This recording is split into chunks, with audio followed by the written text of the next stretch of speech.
Alors pour votre business, vous avez mis en place un tunnel de vente.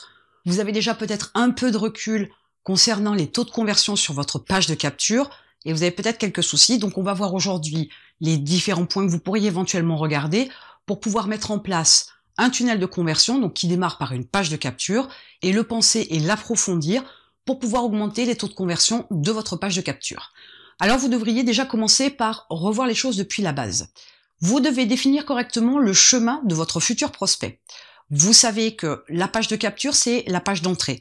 Bien évidemment, vos taux de conversion sont aussi en adéquation avec le type de trafic que vous amenez sur votre page de capture. Mais ça, c'est quelque chose que vous devriez envisager de penser différemment au niveau de votre communication, au niveau de la promotion de votre activité. Mais restons sur le tunnel de vente. Vous devez définir correctement le chemin de votre futur prospect. Autrement dit, il y a la page de capture, la page de remerciement, et ensuite il va y avoir quelques emails, peut-être que vous avez cette approche-là, et éventuellement des pages de vente proposées sur différents produits pendant le parcours. Mais vous pourriez n'avoir aussi qu'un seul produit et avoir une approche différente au niveau de votre séquence d'emails par la suite. Mais il faut définir clairement le chemin de votre prospect pour arriver jusqu'à l'achat d'un ou plusieurs produits que vous avez à proposer. En définissant correctement le chemin du futur prospect, ce que vous allez voir aussi, c'est que quelquefois les choses sont trop longues, ou quelquefois les choses sont trop courtes, ou mal expliquées. Mais c'est déjà en définissant correctement le chemin qu'on peut arriver à leur faire prendre ce chemin pour qu'ils puissent arriver jusqu'à l'acte d'achat. Donc définissez clairement toutes les étapes, toutes les informations, dans une suite logique d'événements et d'actions, pour que ce soit très clair dans ce que vous devez mettre en place. Il va vous falloir aussi ensuite déterminer le meilleur cadeau, le meilleur lead magnet, le meilleur aimant à prospect que vous avez à proposer à votre trafic et donc à vos éventuels futurs prospects. Pourquoi ? Parce que le cadeau que vous avez décidé d'offrir n'est peut-être pas sous sa meilleure forme. Peut-être que le trafic que vous amenez sur la page de capture va préférer une vidéo. D'autres vont préférer des e-books. Il y en a d'autres qui vont préférer peut-être un podcast. Pourquoi pas ? Il y a tout un tas de cadeaux possibles à offrir en échange de l'email que vous souhaitez récupérer de vos visiteurs sur votre page de capture. Et pour déterminer le meilleur aimant à prospect, il va vous falloir faire des recherches. Voyez ce que font vos concurrents. Voyez quelles sont la réaction de vos visiteurs quand ils arrivent sur une page de capture, quand ils savent qu'ils vont avoir une vidéo. Voyez ce qui fonctionne le mieux. Faites un sondage, posez des questions. Mais vous ne pouvez pas dire d'entrée de jeu que le meilleur cadeau est une vidéo. Peut-être que ça ne passera pas, selon le type de trafic que vous amenez sur votre page de capture, mais selon aussi votre cible. Vous allez avoir peut-être une activité qui nécessitera de mettre une vidéo en cadeau, mais peut-être que ce sera nettement plus intéressant pour votre cible que d'avoir par exemple un PDF, un e-book. Donc il est important de savoir quel est le meilleur lead magnet. Je vous parlerai tout à l'heure de la manière dont vous allez pouvoir le déterminer au mieux, mais faites déjà cette première démarche de faire des recherches, de voir ce que vos concurrents font, de voir l'approche qu'ils ont, de voir les sujets qu'ils proposent, de voir les accroches, les sujets de ces cadeaux pour pouvoir déterminer ce qui, d'après vous, au prime abord, peut correspondre le mieux à votre cible. Il va vous falloir aussi réfléchir à la création de votre page de capture en elle-même. Faites une page de capture simple. Ce n'est pas la peine de faire une page de capture à rallonge, y mettre tout un tas d'informations, parce qu'au final, votre visiteur, lui, va lire, il va peut-être aussi zapper, ignorer, oublier le fait qu'il devait laisser son adresse mail pour avoir un cadeau en contrepartie. Et même si vous lui faites des rappels, il va aussi peut-être se perdre dans la lecture de votre page. Donc faites simple, offrez votre cadeau et demandez-leur leur adresse mail pour qu'ils puissent récupérer leur cadeau.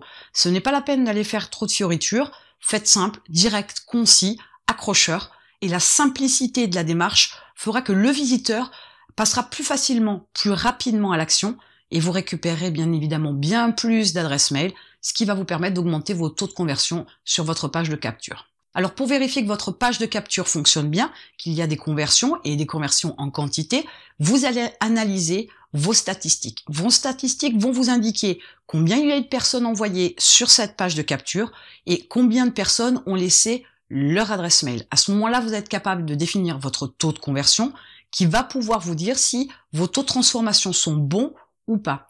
Alors attention, les taux de conversion vont être différents selon le produit que vous vendez, selon la cible que vous avez, selon le type d'approche que vous avez, le marché sur lequel vous vous êtes positionné, les produits que vous avez à vendre, bref, il y a tout un tas d'éléments à prendre en considération qui fait que pour certaines activités, pour certains produits, on va avoir un taux de conversion très très bas.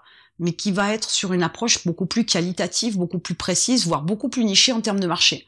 Mais vous pourriez avoir une activité qui fasse que vous ayez des taux de conversion très élevés.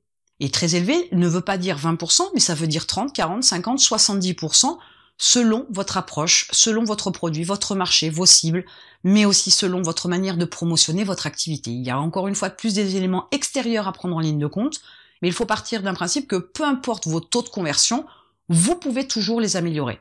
L'amélioration de vos taux de conversion doit se faire avec finesse et délicatesse. Pourquoi? Parce que vous pourriez déjà avoir une page de capture qui convertit très très bien.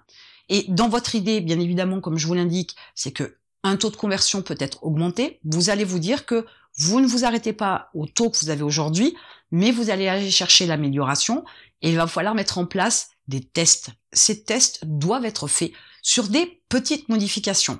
En cherchant à améliorer les taux de conversion de votre page de capture, il vous faut modifier à chaque fois un seul élément. Ne faites pas une transformation totale de votre page de capture. Ne faites pas non plus des tests sur une très courte période.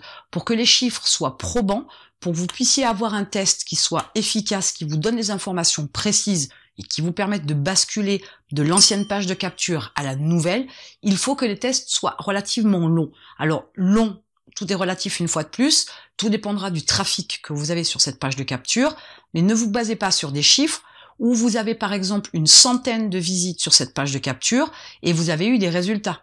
Attendez d'en avoir un peu plus pour pouvoir vraiment vous faire une idée. C'est autant bon sur la quantité de personnes qui vont atterrir sur la page de capture que sur le temps. Parce qu'il y a des périodes qui sont plus propices, d'autres beaucoup moins. La semaine ou le week-end peuvent donner des chiffres différents. Les périodes de travail ou de vacances peuvent donner des chiffres différents. Il y a aussi peut-être un effet de mode selon la thématique dans laquelle vous êtes. Donc il y a des choses qui peuvent être prises en considération en éléments extérieurs qui peuvent avoir un impact sur vos taux de conversion. Donc laissez du temps au test et de la quantité au test pour pouvoir avoir des chiffres qui vous parlent, qui soient explicites et qui vous permettent de prendre une décision. Si vous allez beaucoup trop vite, vous n'aurez pas l'opportunité vraiment de voir si vos modifications sont bonnes, si effectivement ça vous permet une augmentation des conversions ou pas sur votre page de capture et s'il vous faut vraiment basculer de l'ancienne version à la nouvelle. Il y a beaucoup de tests à faire. Les tests ne se font pas sur une seule fois, ils se font sur plusieurs fois. Comme je vous l'ai dit tout à l'heure, les tests se font sur des toutes petites modifications pour pouvoir améliorer ou du moins percevoir une augmentation des taux de conversion sur la page de capture.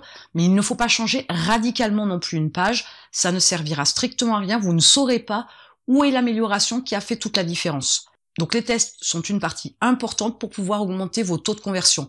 Une fois que vous avez trouvé la meilleure version pour votre page de capture, ne la touchez plus et faites venir votre trafic uniquement sur celle-ci. Tout à l'heure, je vous parlais de déterminer le meilleur aimant à prospect à mettre sur votre page de capture.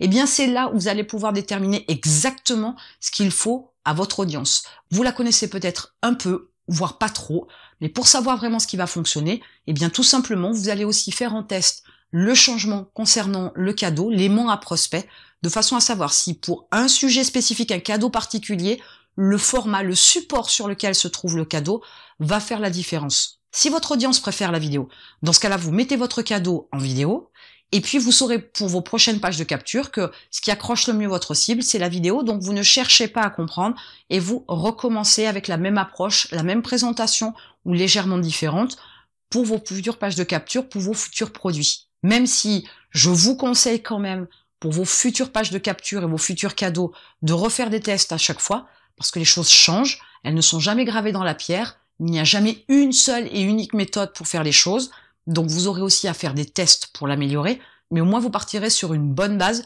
parce que vous saurez exactement sur quel type de support vous devez proposer votre cadeau à votre audience. Et ça va vous faire gagner aussi beaucoup de temps. Maintenant, vous savez comment vous devez aborder votre page de capture pour pouvoir augmenter vos taux de conversion. Et en attendant, je vous retrouve de l'autre côté.